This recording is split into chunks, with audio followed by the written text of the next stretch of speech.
Assalamualaikum warahmatullahi wabarakatuh. Saya Deni Sulistiawati, NIM 201200042 dari kelas PAIB. Saya akan menjelaskan mengenai proses pembuatan video sebagai media pembelajaran. Video merupakan media audiovisual yang menampilkan gambar dan suara. Pesan yang disajikan dapat berupa fakta, yaitu kejadian, peristiwa penting, dan berita, maupun fiktif, seperti misalnya cerita, dan bisa bersifat informatif, edukatif, maupun instruksional. Karakteristik video sebagai media pembelajaran diantaranya, yang pertama, menampilkan gambar dengan gerak serta suara secara bersamaan. Yang kedua, mampu menampilkan benda yang sangat tidak mungkin masuk ke dalam kelas karena terlalu besar seperti gunung, terlalu kecil seperti kuman, terlalu abstrak seperti bencana, terlalu rumit seperti proses produksi, terlalu jauh seperti kehidupan di kutub, dan lain sebagainya.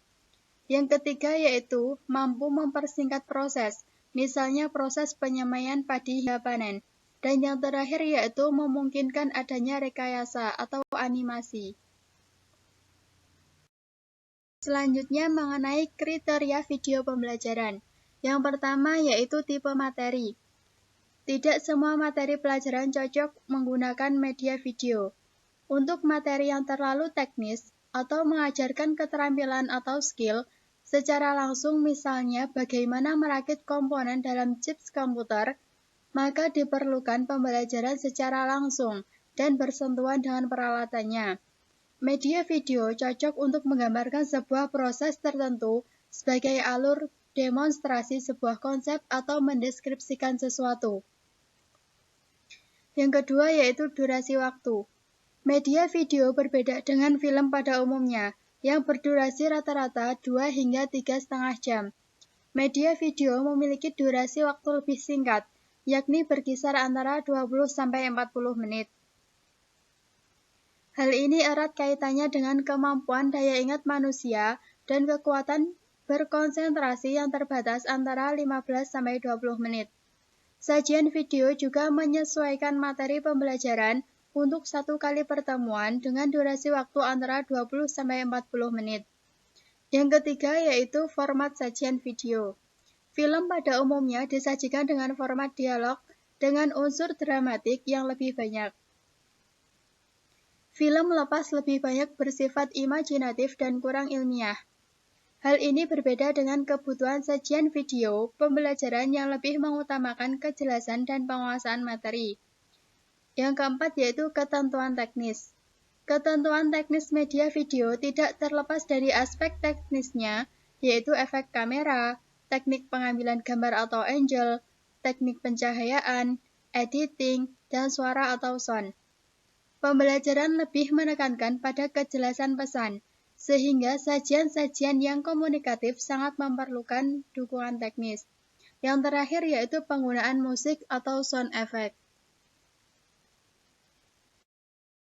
Tahapan pembuatan video pembelajaran meliputi praproduksi yang terdiri dari ide, analisis saran, JBIM, dan JM, serta naskah. Produksi yang meliputi rembuk naskah, pembentukan tim, pengambilan gambar dan suara. Dan yang terakhir pasca produksi, yang terdiri dari editing, mixing, dan pratinjau. Untuk menyiapkan materi pembelajaran atau praproduksi, baik dalam bentuk media video maupun siaran televisi, harus melalui tahapan-tahapan berikut.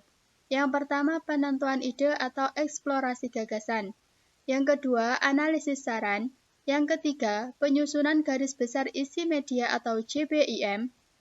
Yang keempat, penyusunan jabaran materi atau JM. Yang kelima, penulisan naskah. Dan yang keenam, pengkajian naskah. Pada tahapan praproduksi diharapkan sudah melibatkan pengkaji materi dan pengkaji media.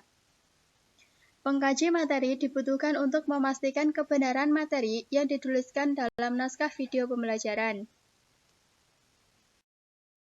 Setelah produksi atau pengambilan gambar selesai dilakukan, Tahap selanjutnya yaitu pasca produksi.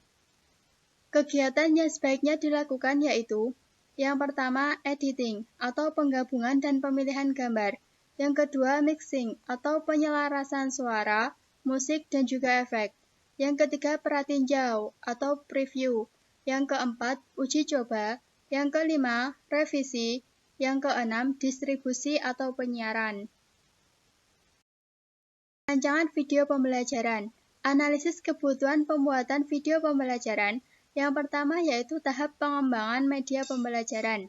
Tahapan dalam pengembangan media pembelajaran berbasis video meliputi A. Merumuskan tujuan pembelajaran yang akan dicapai dan mengidentifikasi kebutuhan dalam pengembangan media audiovisual atau video.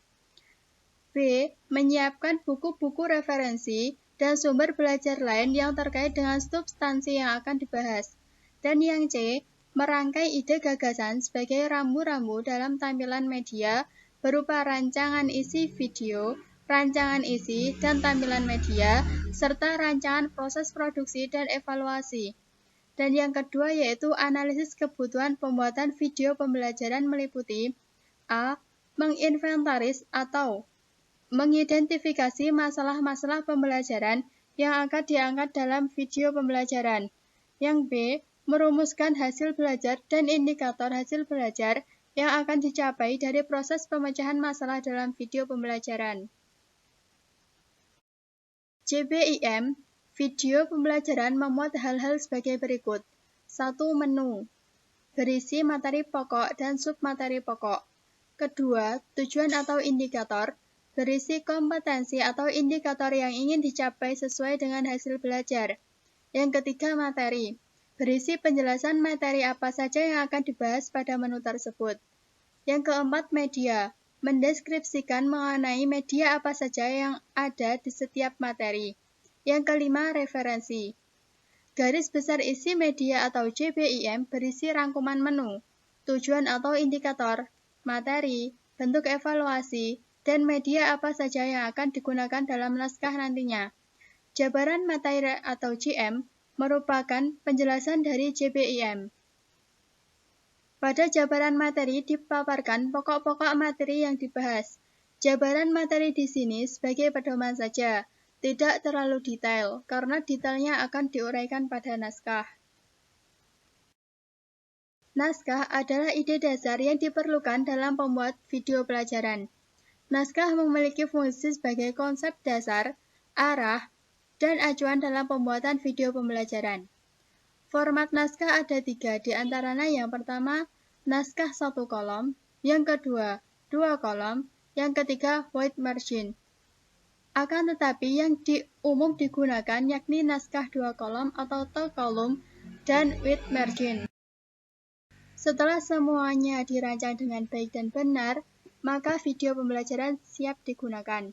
Mungkin itu saja yang dapat saya sampaikan. Terima kasih. Wassalamualaikum warahmatullahi wabarakatuh.